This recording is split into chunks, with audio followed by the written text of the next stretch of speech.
This is Montreal Now with Aaron Rand and Natasha Hall. CJAD 800.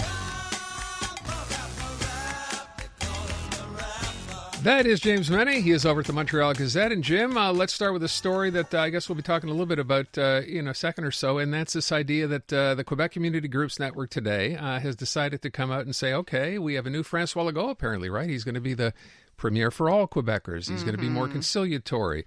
So, hey, that being the case, let's say we can extend that to Anglos. How about a Quebec minister for Anglos? Jim, do you like this idea? Well, no, I think the idea stinks. I thought it stank 10 years ago. Yes, that's right, 10 years ago. Do you remember who the first cabinet minister was responsible for Anglos? Nope. Our good friend Jean-François Lisée, 2012, the minority government of Paris-Marois. And you're cackling now, Natasha. Let me go back in the Wayback Machine and tell you what he said. Okay, he said when he was named to the post, he said the French language has to be protected, but, quote, not to the detriment of the linguistic security of Anglophones. Goodness me, how times have changed. But all that said, guys, here's Eva Ludwig of QCGN saying there's this huge disconnect between the Quebec government and the Anglophone community. I would say so because we already have a minister responsible for the Anglophone community. Yeah. His name is François Legault. He has had the job from day one. And you've seen where that has taken us, okay?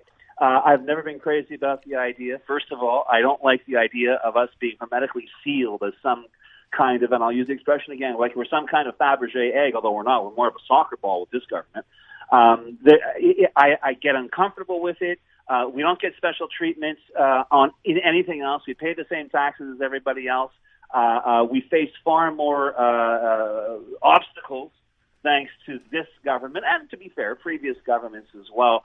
But the idea that for some reason somebody's got to be, wrapped up in cellophane, I guess, put in one corner of the cabinet table, he just does the English stuff.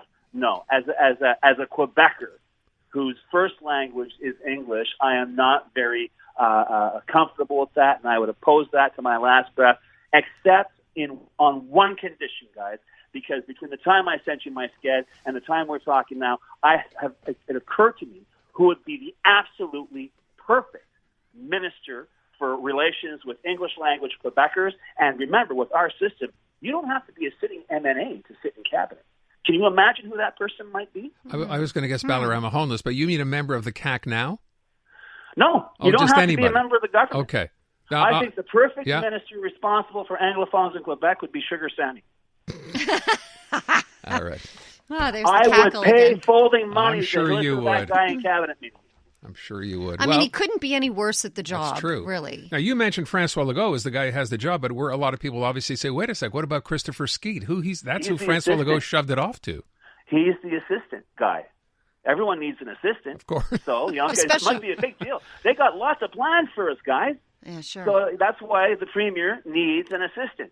I see. Well, why not promote the assistant to the full-time job? Jimmy's been the assistant for 4 years. He wasn't good at the job. He's not good. Well, neither of them are good at the job. The way things are going right now, guys, I'd be happy to have a part-time Anglo rights or Anglo relations minister with this government. Let me tell you. No, it's a ridiculous idea.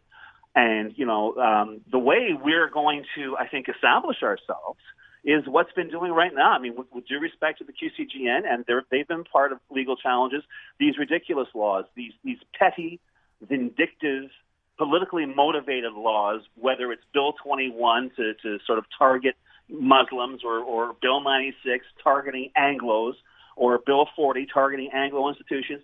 The network is involved in challenges to all of that, and I think the only way that you're going to bring these guys to book is basically in the courts.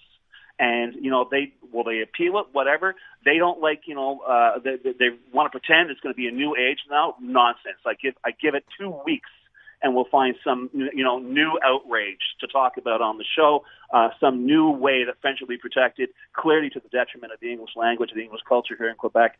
So, I have no thoughts for that. And I guess to a certain extent, I'm not in their head, but I would speculate that QCGN is basically doing its due diligence, saying, okay, we asked, we didn't get one. But honestly, I think a lot of Anglophones, and we kind of touched upon this last week, guys. I mean, Aaron, you and I were discussing our rather thicker skins, having dealt with this for a lot longer than some younger members of the community. But yeah, I think that's the way to do it. The way is to deal with the emperor is to make sure that in as most public a venue as possible, we can point out that he's not wearing any clothes, legislatively speaking, and that this is all nonsense. This is all mise en scène to convince people, many of whom probably have never met an Anglophone in their life, that they'll be protected from the pollution of our language and our culture. It's rubbish, but let's hope that in the next 4 years, this government gets a reality check, maybe not from the electorate, but certainly from the courts. Okay, this may sound a bit naive to ask Jim, but on this idea that, okay, now that Francois Legault, let's forget what he said the past couple of days about, in fact, listening to everyone, getting along with everyone, being more conciliatory, et cetera. I'm trying to imagine, because I think I mentioned this to you the other day, that line about, well, now without the pandemic to worry about, we can get to business. And I'm thinking, what more could be done to offend or hurt or bother the Anglo community that's already been done? Oh, listen, don't give them any ideas. They may have a think tank working on that right now. But I think the next step, and we're seeing the clouds gather, okay, is in the finest tradition of any recycled péquiste like François Legault, he's going to start picking fights with Ottawa again. It's going to be about immigration. Mm-hmm. And it's interesting, and Natasha, you and I discussed this yesterday, to see suddenly Justin Trudeau and his Quebec lieutenant, Pablo Rodriguez, turning around and pushing back, saying, you know what? You've got all the powers you need. And if Monsieur Legault, Monsieur le Premier Ministre, wants to run around brandishing the threat of a referendum, well, as I mentioned yesterday again, you know what? You got 41% of the vote. That's not enough to win a referendum. And do you really want to go there, Francois? Do you really want to take Quebecers who elected you because they didn't want to have the same old garbage we put up with for the past 50 years going into a referendum on immigration? I don't think he's going to roll those dice. By the way, with respect to this whole, you already have the powers you need on immigration from the federal government. Did you see Sonia LaBelle's quote on that today? Yeah, I know. If you take no for an answer, you don't go forward, so we don't take no for an answer. Well, with all due respect to Maître LaBelle, I think even she knows she's got a role to play. And, intergovernmental affairs minister, we'll see. In this government, when you're intergovernmental affairs, it's almost like you're the foreign minister for the Quebec nation. Yeah. But I think as well that she knows that there's the rumbling of cannon wheels being lined into place. I think Ottawa is saying, you want to fight? We'll give you a fight. It's not a fight you're going to win. Oh, by the way, one last thing, very quickly. Yeah. The other element in all of this, remember, Francois Legault, his other big stalking horse, is getting more money from Ottawa for health care. Yeah. This from a premier who just ran on promising a tax cut to his residents. Let's see how that's going to fly now. Okay. James Mennie, the Montreal. Oh, Jim, I never got to ask you, by the way. I'm shaking my head here. I didn't get to ask you about this Paul St. Pierre Plamondon, which is going to be my question now, saying he's not going to swear allegiance to the king.